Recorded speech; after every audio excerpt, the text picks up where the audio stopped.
Bonjour tout le monde, c'est Mouna Dunia qui est avec vous. Aujourd'hui, on va aborder un cours assez important. En fait, c'est pas la totalité du cours, mais une partie de ce cours qui est les états d'hydratation. Vous étiez nombreux à me demander le cours des compartiments liquidiens, mais en totalité, je vois que le cours est simple. C'est des généralités sur les bilans hydriques et les bilans sodiques et la répartition d'eau dans le corps. Peut-être la partie la plus difficile, c'est les états d'hydratation, les contractions iso-osmotiques, les expansions, etc. C'est ce qu'on va aborder dans cette partie. D'abord, ce qu'il faut savoir, il faut bien savoir la répartition de l'eau totale dans le corps. Il faut savoir que l'eau constitue 60% du poids du corps. Donc, le poids du corps, donc généralement on dit dans un cas sédentaire, c'est 70 kg. Donc de ces 70 kg, il y a 60% qui représentent de l'eau. Donc l'eau totale, il fait 60% du poids total du corps. Et cette eau, elle est divisée en deux compartiments. Un compartiment intracellulaire, donc à l'intérieur d'une cellule, et un compartiment extracellulaire, donc à l'extérieur de la cellule. Le compartiment intracellulaire, il représente 40% du poids du corps. Alors que le compartiment extracellulaire, donc je vais essayer de schématiser, extracellulaire, il est constitué d'un liquide interstitiel et le plasma. Le liquide interstitiel, c'est le liquide qui est entre les cellules. Donc, c'est là une cellule et là c'est une cellule. Ce liquide qui est entre ces cellules, c'est le liquide interstitiel. Et le plasma, bien sûr, c'est le liquide qui est à l'intérieur des vaisseaux. On représente les vaisseaux par Vx. Donc, le liquide qui est à l'intérieur de ces vaisseaux, c'est ce qu'on appelle le plasma. Alors que le liquide interstitiel, comme je l'ai dit et je le répète, donc, c'est le liquide qui est à l'intérieur, qui est entre les cellules. Par exemple, voilà 2 cellules, je dirais même 3 cellules. Entre ces cellules, il y a un liquide qui s'appelle le liquide interstitiel. Il faut savoir qu'il y a une équation et qui est toujours maintenue dans le corps à propos du liquide extracellulaire. Il faut savoir que d'abord, le liquide extracellulaire représente 20% du poids du corps et ce liquide est divisé entre liquide interstitiel et plasma. Le liquide interstitiel, il représente les 3/4 du liquide extracellulaire. Et le plasma, il représente le quart restant. Donc 3/4 du liquide interstitiel et 1/4 du plasma. Il faut bien comprendre ces chiffres-là, parce que ces chiffres-là qu'on va utiliser lors des équilibres de l'hydratation. Alors que pour le compartiment intracellulaire ici, on voit qu'il représente 40% du poids du corps, donc qui est totalement normal. Donc, souvenez de ce petit diagramme assez important.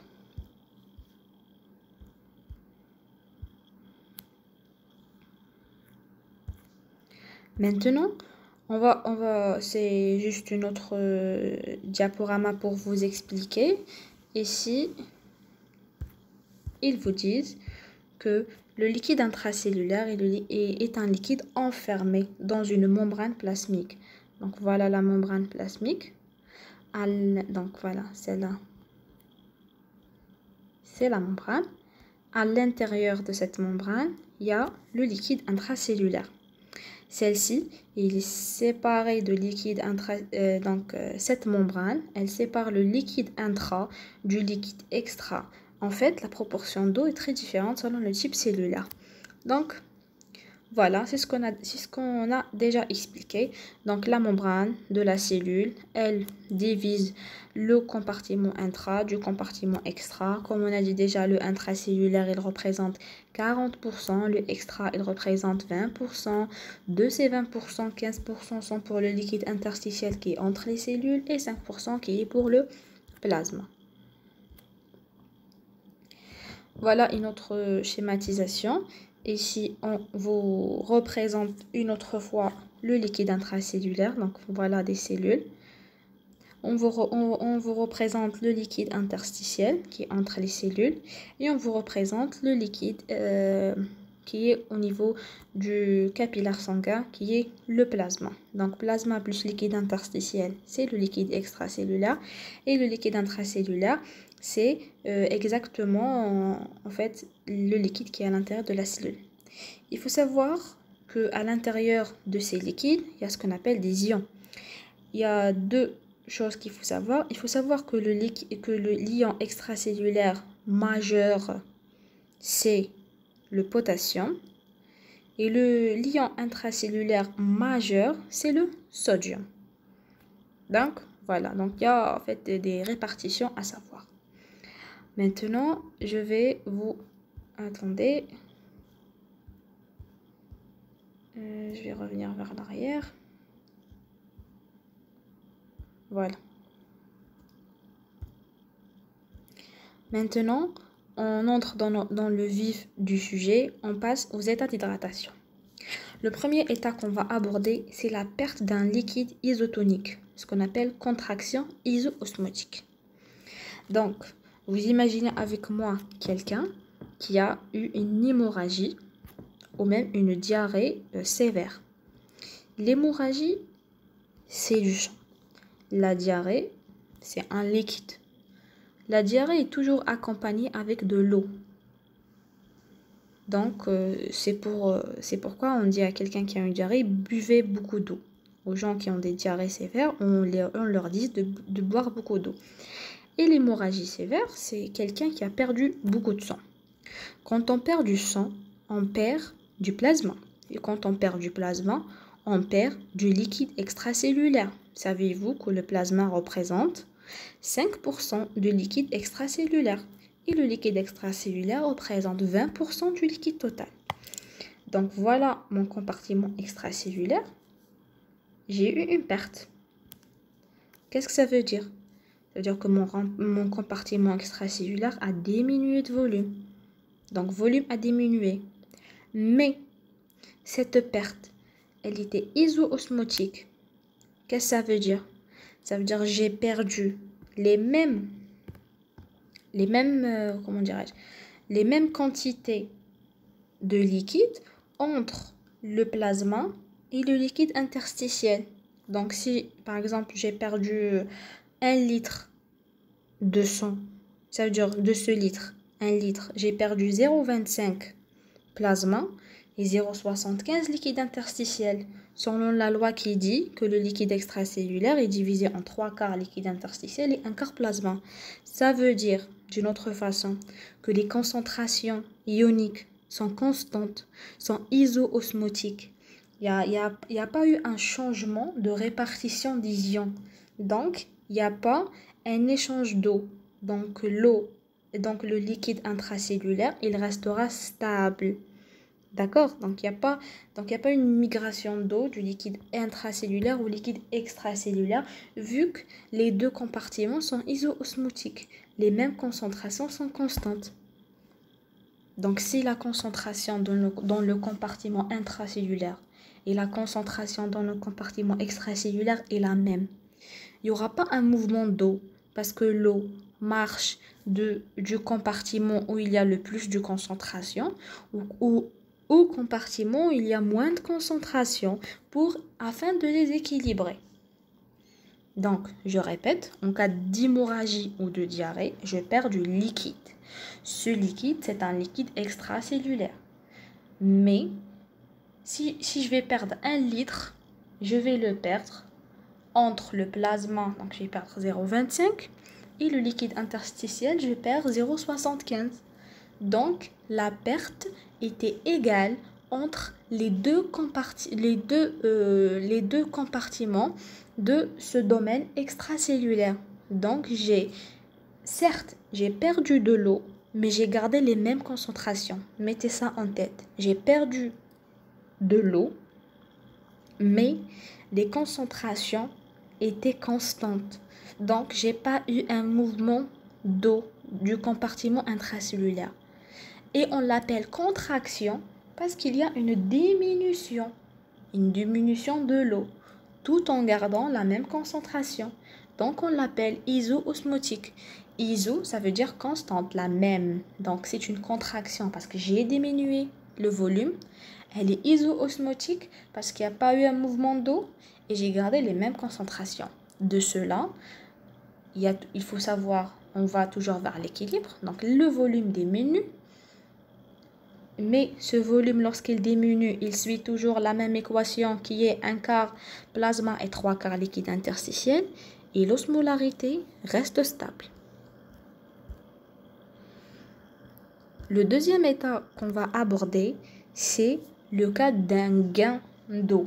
Donc une expansion iso-osmotique. Donc là, une expansion, ça veut dire je vais ajouter de l'eau, mais tout en gardant la même concentration.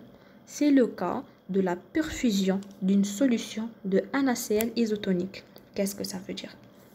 Ça veut dire que je vais perfuser une personne avec du NaCl, mais la concentration de ce NaCl est égale à la concentration du NaCl du corps. Donc par exemple, comme vous avez étudié en physique de terminale, lorsque vous avez une solution numéro 1, C1, et vous avez une autre solution C2, mais C1 égale à C2, si je vais les mélanger, quelle est la concentration que je vais avoir? Eh bien, c'est bien la même concentration. C'est la solution numéro 1 est de 2 moles. Et la solution numéro 2 est de 2 moles. Lorsque je vais les mélanger, je vais avoir totalement, bien sûr, 2 moles. Je vais garder la même concentration. C'est le même cas ici. Donc, je vais utiliser une perfusion ou un sérum, lorsqu'on perfuse à une personne qui a besoin, qui contient d'ions Na+, et d'ions Cl-, qui d'ions Na+, et d'ions Cl-, en utilisant les mêmes concentrations qui sont à l'intérieur de notre organisme. Donc, là, j'ai ajouté au milieu extracellulaire de l'eau. Qu'est-ce que je vais avoir? Je vais avoir une augmentation du volume extracellulaire, mais je ne vais pas avoir un mouvement d'eau parce que j'ai gardé la même concentration. Donc, le milieu intracellulaire, il va garder, bien sûr, le même volume. Alors que le milieu extracellulaire va augmenter de volume, bien sûr, en répartissant cette eau qu'il a gagnée entre le plasma et le liquide interstitiel, en donnant au plasma le 1/4 et en donnant au liquide interstitiel les 3/4. Bien sûr, tout en gardant l'osmolarité inchangée. Je vous répète le même exemple. Donc, si j'ai deux solutions, une solution dans un verre ou dans un bécher qui est une solution S1 et une solution S2. La solution S1, je vais la représenter par notre organisme. Elle est de 2 moles. Et la solution S2, c'est la perfusion que j'ai perfusée. Elle est aussi de 2 moles. Si je vais verser la solution S2 en S1, je garde la même concentration qui est de 2 moles. Et je ne vais pas avoir besoin d'un mouvement d'eau parce qu'il n'y a pas un compartiment qui est moins concentré que l'autre. Les concentrations sont les mêmes. Voilà. Et elle est appelée expansion parce qu'il y a une augmentation du liquide tout en gardant la même concentration. Maintenant, on va passer à une contraction hyperosmotique. D'abord, il faut savoir que le NaCl, ou plutôt le sodium, le Na, il marche avec l'eau. Par exemple, dans un milieu où j'ai beaucoup de Na, c'est l'état de l'hypernatrémie, donc une augmentation de l'ion sodium. Comment je vais régler ce problème? Je serai dans l'obligation de rajouter de l'eau. Donc, par exemple, je dois diluer, par exemple, dans mon sang, j'ai beaucoup de Na, j'ai beaucoup de sodium. Donc, j'ai une hypernatrémie. Comment je vais le régler? Je vais ajouter de l'eau. Je vais prendre de l'eau des cellules. Donc, je vais avoir un mouvement d'eau et je vais ajouter au sang, au plasma, je vais ajouter de l'eau pour diluer mon plasma, pour retourner à la concentration initiale et avoir une solution isotonique. Donc, le corps utilise une méthode qu'on appelle la méthode de dilution. Et lorsque j'ai une augmentation du Na, une hypernatrémie, alors que lorsque j'ai une hyponatrémie, donc une diminution du sodium, qu'est-ce qui va faire mon corps? Maintenant, donc lorsque j'ai une diminution de sodium, ça veut dire que j'ai une diminution de concentration. Et comment je peux augmenter la concentration? C'est en diminuant le liquide. Donc, c'est l'inverse de la dilution, c'est la concentration. Je vais concentrer mon plasma en enlevant l'eau. Alors, mon concentration augmente. C'est quoi? Parce que c'est quoi la loi de la concentration? C égale N sur V. N, c'est la quantité de la matière et V, c'est le volume. Si je veux augmenter la concentration, qu'est-ce que je vais faire? J'augmente la matière et je diminue le volume. Si je veux l'inverse, j'augmente la matière. Si je veux augmenter la concentration, qu'est-ce que je vais faire? Je vais augmenter la matière. J'augmente la matière. Et si je veux diminuer la concentration, j'augmente le volume, bien sûr.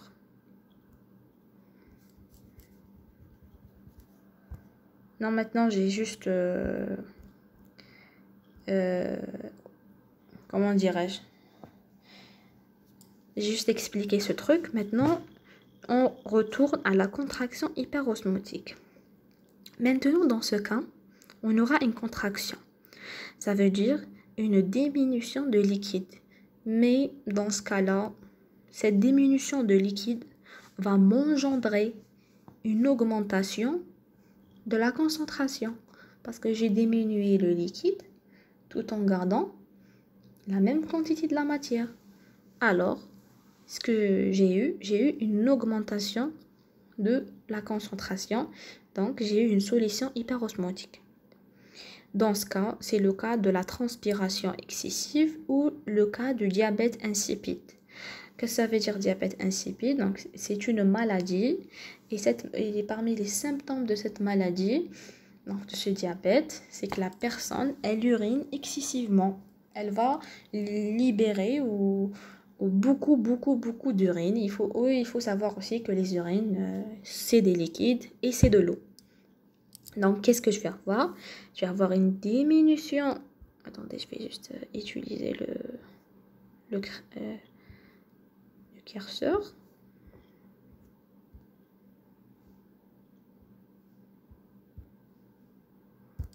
Voici.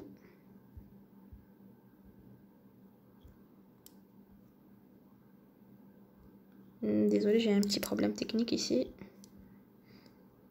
Je vais essayer de le régler.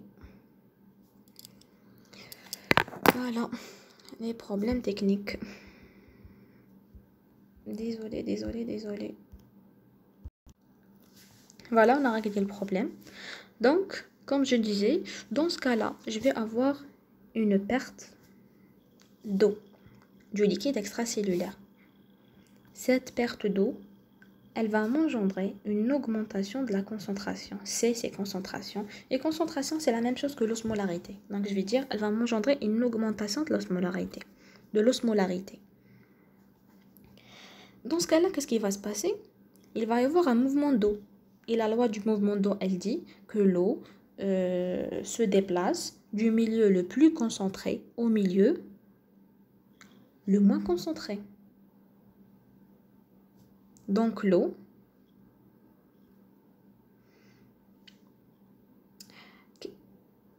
Attendez, désolé, il y a ici un petit problème. Je répète.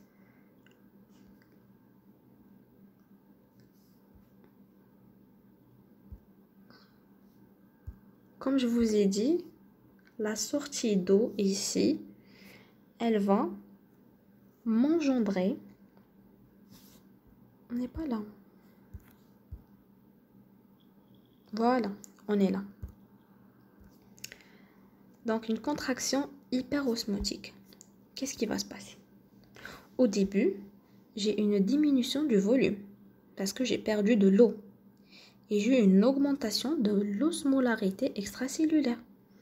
J'ai une concentration élevée. Qu'est-ce que je vais avoir? Je vais avoir un mouvement d'eau. Le mouvement d'eau va se passer du milieu le plus concentré, du milieu le moins concentré au milieu le plus concentré. Pourquoi? Dans le but d'équilibrer les deux. Donc, le milieu intracellulaire va donner de l'eau au milieu extracellulaire pour le diluer afin d'un petit peu régler son osmolarité. Je ne vais pas dire pour la diminuer, mais je vais dire pour la régler, pour rendre l'osmolarité du milieu extra et l'osmolarité du milieu intra égaux. Quand il va lui donner de l'eau, qu'est-ce qu'il va faire? Il va diminuer son volume. Donc le volume extracellulaire, il va diminuer parce qu'il a perdu déjà de l'eau. Et l'intracellulaire, il va diminuer. Et l'osmolarité ici, elle va augmenter. Pourquoi? Parce que le milieu intracellulaire, il a perdu de l'eau. Donc il a concentré son milieu. Donc il a augmenté son osmolarité. Et le milieu extracellulaire, il a diminué son osmolarité par rapport à l'osmolarité au début. Mais elle reste toujours augmentée par rapport à l'état normal.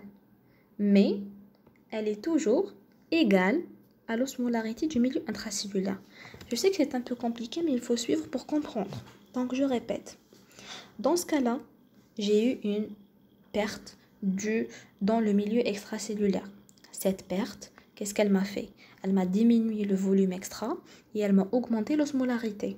On est bien d'accord que l'osmolarité, c'est la concentration. Donc, dans ce cas-là, vu que j'ai un déséquilibre entre les concentrations extracellulaires et intracellulaires, je vais avoir un mouvement d'eau. Le mouvement d'eau va aller au milieu le plus concentré, donc du moins concentré au plus concentré, afin de le diluer. On est bien d'accord. Et dans ce cas-là, lorsqu'on a dilué le milieu extracellulaire, et on a enlevé de l'eau du milieu intracellulaire, on a réglé l'affaire de l'osmolarité. On a rendu l'osmolarité du milieu intra et extra égale, tout comme le cas normal et tout comme le cas physiologique. Donc c'est un déplacement d'eau. L'eau, il tend toujours à régler l'affaire de l'osmolarité. Il doit toujours garder l'osmolarité entre le milieu intracellulaire et extracellulaire stable, constante. Donc si j'ai l'osmolarité ici 2, dans le milieu intra 2, dans le milieu extra, elle doit être 2 pour qu'il n'y aura plus de mouvement d'eau. Mais si j'ai dans le milieu extra 4 et dans le milieu intra 3, qu'est-ce qu'il va se passer? Le milieu intra va donner un peu d'eau au milieu extra le 4 devient 3,5 parce qu'on l'a dilué. Et ici, il y avait 3. On a enlevé de l'eau, donc on l'a concentré pour que ce 3 s'élève à 3,5.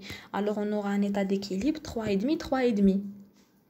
Donc, le corps utilise deux mécanismes. Un mécanisme de dilution lorsque l'osmolarité est élevée.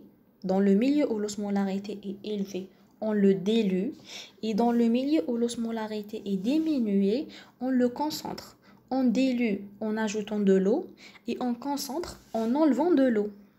Et c'est le cas ici dans une contraction hyperosmotique. Ici, on l'appelle concentration parce qu'on a eu une perte de volume. La diminution ici, elle a touché le milieu extra et intra. Pourquoi? Parce qu'elle était hyperosmotique. Parce que cette contraction ici, elle a changé l'osmolarité. C'est pas comme le cas où on a vu tout à l'heure. On a eu une contraction iso-osmotique. Certes, on a perdu du volume, mais on a gardé les mêmes concentrations. Ici, non. On n'a pas gardé la même concentration, ce qui a engendré le changement de l'osmolarité et le déplacement de l'eau. Dans le troisième cas, quand vous voyez ici, on a une expansion hypoosmotique. Et ici, on a un ajout de l'eau. Mais cette eau, il n'a pas la même concentration que la concentration du milieu extracellulaire. Alors, qu'est-ce qu'on a fait? On a dilué le milieu extracellulaire. Alors, qu'est-ce qu'on a fait? On lui a diminué sa concentration. Et vu qu'on lui a diminué sa concentration, on sait que la concentration du milieu intra, elle est stable, donc elle est plus élevée par rapport au milieu extracellulaire qui a été dilué par l'eau ajoutée. Donc, qu'est-ce qu'il va faire? Il va aussi diluer le milieu intracellulaire. Genre, le milieu extracellulaire, il dit genre, moi j'étais dilué et je vais te diluer aussi. Donc, je vais te donner de l'eau. Du coup, genre, du style de brasse que je vais te diluer. Donc, toi, tu es le milieu extracellulaire. Moi, je suis le milieu extracellulaire. J'ai été dilué par de l'eau. J'ai diminué mon osmolarité. Alors, il doit y avoir une égalité dans l'histoire. Donc, moi, j'étais dilué. Le milieu extracellulaire, il doit être dilué. Donc, il y aura un mouvement d'eau dans le sens du milieu intracellulaire. Donc, on va lui ajouter de l'eau. On le dilue en diminuant son osmolarité. Dans un état final, qu'est-ce qu'on va comprendre? On va comprendre qu'il y aura une augmentation du volume. Cette augmentation du volume, elle va causer une diminution de l'osmolarité extracellulaire et une diminution de l'osmolarité intracellulaire. Mais à l'état final, même si on a diminué les osmolarités, genre par exemple les osmolarités initiales étaient 3,3. Lorsqu'on a ajouté de l'eau, le milieu extracellulaire est devenu 2, mais le intra est resté 3. Le milieu extracellulaire, il dit genre, moi je suis 2, lui il est 3. Moi aussi je vais lui donner de l'eau. Lorsqu'il lui donne de l'eau et le dilue, il va le rendre aussi 2. Donc ils vont devenir dans un état final 2, 2. Et cet état, c'est l'état d'équilibre. Et voilà, j'ai eu une expansion, mais elle était hypo-osmotique. Parce que il y a eu un phénomène de dilution. On a ajouté de l'eau à une solution. Lorsqu'on lui ajoute de l'eau, c'est la dilution. Lorsqu'on vous avez vu en terminale, التمديد. C'est ça, oui, التمديد, ومعامل التمديد, etc. Donc c'est un petit peu ça. J'espère que vous avez compris l'histoire des facteurs et l'histoire des concentrations. Et maintenant, on arrive à la dernière, qui est l'expansion hyperosmotique. L'expansion hyperosmotique, qu'est-ce qu'il va y avoir ici? Par exemple, quelqu'un qui a pris un plat riche en sel, très riche en sel, plat très salé. Qu'est-ce qu'il va y avoir? Mon milieu extracellulaire va avoir un excès en sel. Qu'est-ce qu'il va y avoir? Qu'est-ce que ça veut dire? J'ai gardé le même volume. Donc, je reviens à mon équation C égale N sur V. Donc, j'ai gardé le même volume. Il n'y a pas eu un apport de liquide. Il y a eu un rapport de matière. J'ai augmenté le sel. Ça veut dire que j'ai augmenté ma quantité de matière, et j'ai diminué mon volume. Qu'est-ce que ça veut dire? Ça veut dire que j'ai augmenté ma concentration. Ça veut dire que j'ai augmenté mon osmolarité extracellulaire. Et lorsque j'augmente mon osmolarité extracellulaire, je dois régler le problème de mon osmolarité intra. Parce que l'intra, elle va dire, mais alors là, je suis là. Vous avez augmenté l'osmolarité du milieu extra et vous n'augmentez pas mon osmolarité. Elle va dire du style de brasse, tu dois moi aussi m'augmenter mon osmolarité pour qu'on soit égaux. C'est qu'à l'état d'égalité que personne ne se manifeste. Genre, il faut prendre que le milieu extra et le milieu intra, genre, c'est des concurrents. Il faut toujours qu'ils auront la même osmolarité. Si quelqu'un a eu une osmolarité plus que l'autre, il va se manifester. Et si quelqu'un a eu une osmolarité moins que l'autre, il va se manifester pour donner à son concurrent. Donc, c'est des concurrents du style très honnête. Si quelqu'un dépasse l'autre, lui, il demande de récupérer pour l'atteindre. Et si quelqu'un laisse l'autre, genre, il le dépasse trop, et si quelqu'un, genre, est trop en retard par rapport à l'autre, il va pas le laisser. Il va lui donner pour l'atteindre. Vous voyez? Donc, toujours, il cherche à avoir l'équilibre. Il cherche à avoir la même concentration, la même osmolarité. Dans ce cas-là, comme je viens de dire, j'ai eu un apport de matière, mais j'ai pas eu un apport de volume. Donc, mon osmolarité a augmenté. Donc, dans mon milieu ici extracellulaire, j'ai eu une augmentation d'osmolarité. Et on a dit, pour régler l'histoire des osmolarités, qu'est-ce qu'on va faire? On doit diluer. Et d'où je vais avoir cette eau? Techniquement, je vais l'avoir du milieu intracellulaire. Donc, mon milieu intracellulaire va donner de l'eau au milieu extra. Donc, si mon milieu extracellulaire, après excès du sel, il est devenu 4 et mon milieu intra, il était à la base 3, qu'est-ce qu'il va faire? Mon milieu intracellulaire, lorsqu'il va donner de l'eau, donc il va diminuer son liquide, donc il va concentrer son milieu, il devient 3,5. Et mon milieu extracellulaire qui était 4, il était très concentré. Lorsque je l'ai dilué en lui donnant un peu d'eau du milieu intracellulaire, il devient 3,5 aussi. Donc j'aurai un état d'équilibre qui est, comme vous voyez ici, là normalement c'est une erreur de frappe, c'est intracellulaire. Donc il devient 3,5, 3,5. Et dans ce cas-là, c'est l'état d'équilibre. Certes, les deux volumes, le volume extra va augmenter, le intra va diminuer, mais il faut savoir que les osmolarités, les deux, ils vont augmenter de la même manière. Genre 3,5, 3,5. Et c'est l'égalité. On ne joue pas. Il faut toujours avoir l'égalité des osmolarités pour que l'eau ne bouge plus, pour que l'eau n'ait plus de mouvement. Voilà. Maintenant, on va un petit peu résumer tout ce qu'on a vu. On va voir en premier lieu la déshydratation extracellulaire. C'est quoi une déshydratation extracellulaire? Donc, c'est une diminution du volume extracellulaire. Techniquement, le volume extracellulaire, normalement, c'est 20% du volume de l'eau. Mais dans ce cas-là, il devient moins de 20%. Peut-être on dit il devient 15%, 14%.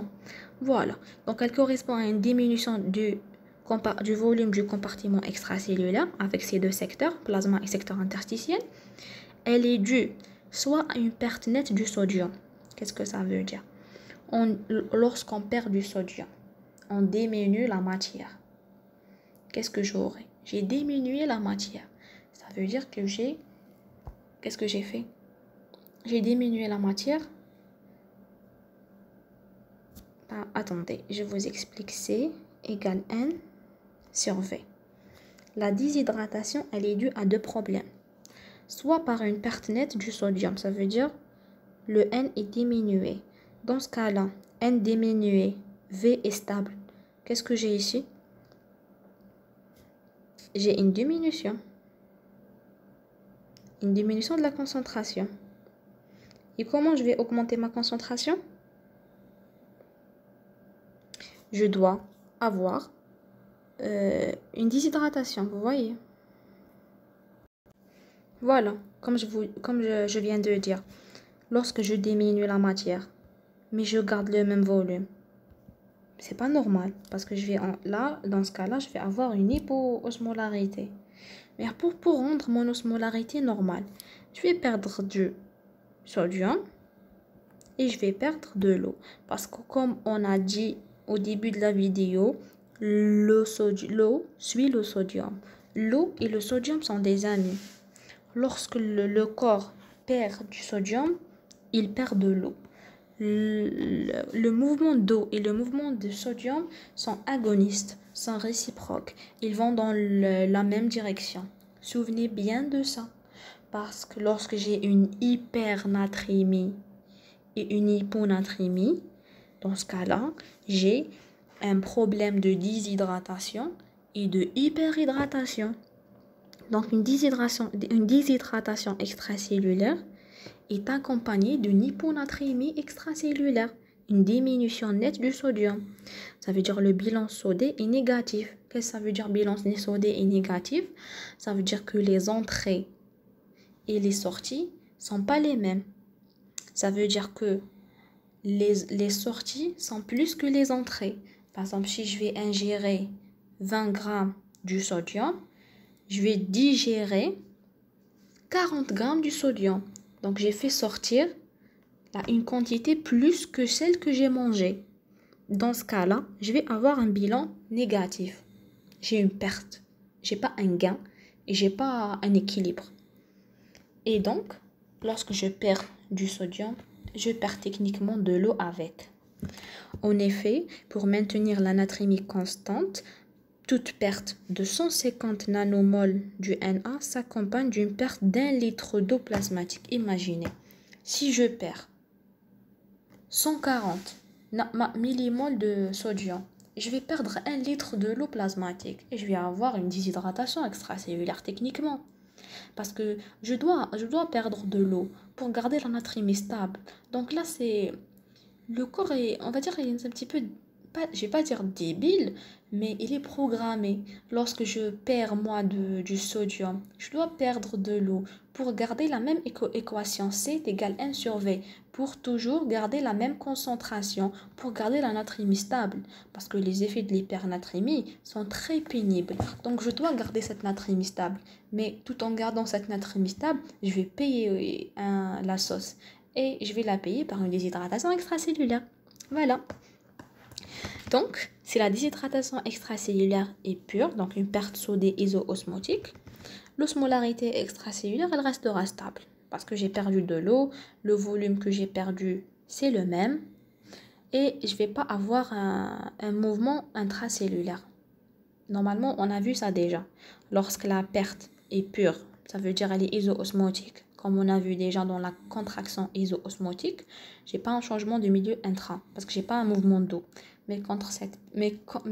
Lorsque cette perte est pas pure, comme le cas du diabète insipide et la transpiration, donc une contraction hypo-osmotique, vous voyez, donc le cas d'une contraction, dans ce cas-là, bien sûr, je vais avoir des déséquilibres et même une diminution dans le secteur dans une augmentation des secteurs intracellulaires parce que l'eau, il va migrer du milieu extra au milieu intra. Donc il faut savoir toujours, toute déshydratation extracellulaire est accompagnée d'une hyperhydratation intracellulaire et toute déshydratation intracellulaire est accompagnée par une hyperhydratation extracellulaire. L'eau qui se perd du milieu intra, on va le trouver au milieu extra. Et l'eau qui se perd du milieu extra, on le trouvera du milieu intra. D'accord? Normalement, c'est clair. Maintenant, une hyperhydratation extra. Donc, dans ce cas-là, une augmentation du milieu extracellulaire. Dans ce cas-là, elle est due soit à une rétention iso-osmotique du sodium et d'eau. Elle est traduite par un bilan sodé positif. Qu'est-ce que ça veut dire? Dans ce cas-là, j'ai un bilan du sodium positif. Qu'est-ce que ça veut dire? Ça veut dire que j'ai mangé plus que j'ai fait sortir. Par exemple, si je vais manger 20, je fais sortir 10. J'ai mangé 20 grammes du sel, mais je me débarrasse que de 10. Là, mon bilan restera positif. Parce que les entrées sont plus que les sorties. Donc, dans ce cas-là, j'ai encore une rétention du sodium. Mais cette rétention, elle est dans le milieu intracellulaire. Alors, dans ce cas-là, cette rétention, elle est dans le milieu intracellulaire. Dans ce cas-là, qu'est-ce que j'ai eu? J'ai eu une augmentation du concentration du milieu intra. Pour la régler, qu'est-ce que je vais faire? Je vais un petit peu augmentation de la concentration du milieu du milieu intra. Non, désolé. Là, j'ai eu une augmentation de concentration dans le milieu extra. Et dans ce cas-là, qu'est-ce que je vais faire? Tout simplement, je vais avoir faire appel à l'eau. Donc, je vais diluer mon domaine. Plus que je le dilue, j'augmente le volume et donc je serai dans l'hyperhydratation. Donc, plus de volume, plus d'eau. Voilà.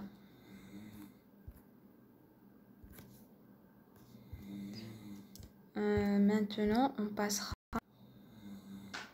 Voilà, comme j'ai dit déjà, dans le premier cas de la déshydratation extracellulaire, donc c'était dû à une hyponatrémie. Donc l'hyponatrémie induit la perte de l'eau parce que j'ai une perte du sodium. J'ai diminué le sodium en le perdant. Donc, je vais diminuer de l'eau en le perdant. Donc, perte du sodium, perte de l'eau. Dans le cas de l'hyperhydratation, j'ai une rétention iso-osmotique du sodium, que ça veut dire donc une hypernatrémie. Cette hypernatrémie, elle va induire une augmentation du volume aussi, de l'eau. Donc, j'aurai une hyperhydratation. Je répète toujours la même loi. L'eau suit le sodium. L'eau et le sodium sont comme je dis toujours, sont des amis. Lorsque l'eau augmente, lorsque le sodium augmente, l'eau augmente. Lorsque le sodium diminue, l'eau diminue. Et la natrémie, la définition de la natrémie, pour ceux qui ne la connaissent pas, parce que dès le début de cette vidéo, je dis natrémie, natrémie, natrémie. La natrémie, c'est la concentration extracellulaire du sodium. Concentration extracellulaire du sodium. Voilà. Maintenant, je passe au milieu intracellulaire en parlant de sa déshydratation. La déshydratation du milieu intracellulaire, tout simplement, correspond à une diminution de volume de ce domaine. Elle est due soit à une hyperosmolarité extra, donc lorsque j'ai une hyperosmolarité extracellulaire, donc une augmentation de la concentration extracellulaire, je dois diluer ce milieu. Comment je vais le diluer? En lui ajoutant de l'eau. Et d'où je vais avoir cette eau? Je vais l'avoir du milieu intracellulaire. Donc je diminue l'eau du milieu intra. Donc je vais tomber dans ce qu'on appelle la déshydratation. Soit en augmentant la concentration plasmatique, surtout en Na+. Donc lorsque j'ai une hypernatrémie, une augmentation du Na+, l'hypernatrémie, elle induit l'hyperosmolarité. Et l'hyperosmolarité, qu'est-ce qu'elle induit? Elle induit le mouvement d'eau du milieu intracellulaire au milieu extracellulaire. Tout simplement, je vais avoir une déshydratation. Je répète, lorsque la natrémie augmente, l'eau augmente. Lorsque la natrémie diminue, l'eau diminue. Et une hyperhydratation extra, elle induit techniquement une hypohydratation, une déshydratation intra. Et une déshydratation extra, elle induit une hyperhydratation intra. Voilà. Lorsque dans le milieu extra, il y a beaucoup d'eau, techniquement dans le milieu intra, il y a moins d'eau, donc je suis dans une déshydratation. Et lorsque le milieu extracellulaire, il y a une déshydratation, techniquement, il faut savoir que le milieu intracellulaire, il est hyperhydraté parce que l'eau, elle est partie dans le milieu intra. Donc c'est un circuit fermé. Voilà, c'est un circuit fermé. L'eau est toujours préservée dans le corps. Donc soit elle est dans l'intra, soit elle est dans l'extra, soit elle est perdue à travers les urines. Donc voilà. C'est voilà le système. Donc, comme j'ai dit, soit à une augmentation de la concentration plasmatique, soit là dans le cas d'une diminution totale par manque d'eau globale, lorsque l'eau globale du corps elle diminue. Donc, on a dit qu'elle est de 60%. Lorsque 60% du corps, lorsqu'elle devient 50%, toute la répartition elle change. Voilà, donc toute la répartition de l'eau elle change. Lorsque l'eau globale elle change. Dans ce cas-là, j'ai une déshydratation intracellulaire et extracellulaire, il faut savoir. Hein. On dit, dans les deux situations, l'hyperosmolarité extracellulaire provoque une déshydratation intra. On l'a expliqué, par déplacement de l'eau vers le milieu extracellulaire plus concentré. Normalement, on a expliqué ça. La différence entre les deux situations est l'état de l'hydratation du milieu extra. L'hyperhydratation en cas d'hypernatrémie, donc voilà, donc j'aurai une déshydratation intracellulaire lorsque j'ai une hyperhydratation en cas d'hypernatrémie et une déshydratation en cas d'un manque global d'eau avec un bilan sodé normal. Donc, cette phrase, elle résume ce que je suis en train de dire dès le début. La différence entre les deux situations, la différence entre les deux situations et l'état d'hydratation du compartiment extracellulaire. Donc, l'hydratation du milieu intracellulaire est vraiment en état très relié, ou vraiment elle est affectée par l'état d'hydratation du milieu extracellulaire et ce que j'ai expliqué dans les diagrammes passés des diapos que j'ai déjà présentés. Et je finis par l'hyperhydratation intracellulaire. Donc, elle correspond à un excès d'eau, soit par une augmentation du volume intra dû à un transfert d'eau du secteur extracellulaire vers le secteur intracellulaire, c'est ce qu'on a vu déjà, du fait d'une hypoosmolarité plasmatique. Donc, c'est le cas d'une expansion hypoosmotique qui a été déjà abordée. Et voilà, on arrive à la fin de cette vidéo. Je sais que ce cours est un peu compliqué. Si vous n'avez pas bien compris quelque chose, vous me dites en commentaire. Et ça, ici, ça nécessite, je vais reprendre une autre vidéo pour vous expliquer encore plus. Peut-être je vais même faire un live. Donc, vous me dites en commentaire, vous me posez vos questions et vous me dites vos avis. Et merci et bon courage et protégez-vous surtout. C'était Mouna Dunia qui était avec vous. Et juste une autre chose que je vais dire. Je rappelle que j'ai pas pris tout le cours, j'ai pris juste une petite partie du cours, enfin la partie que je vois la plus importante.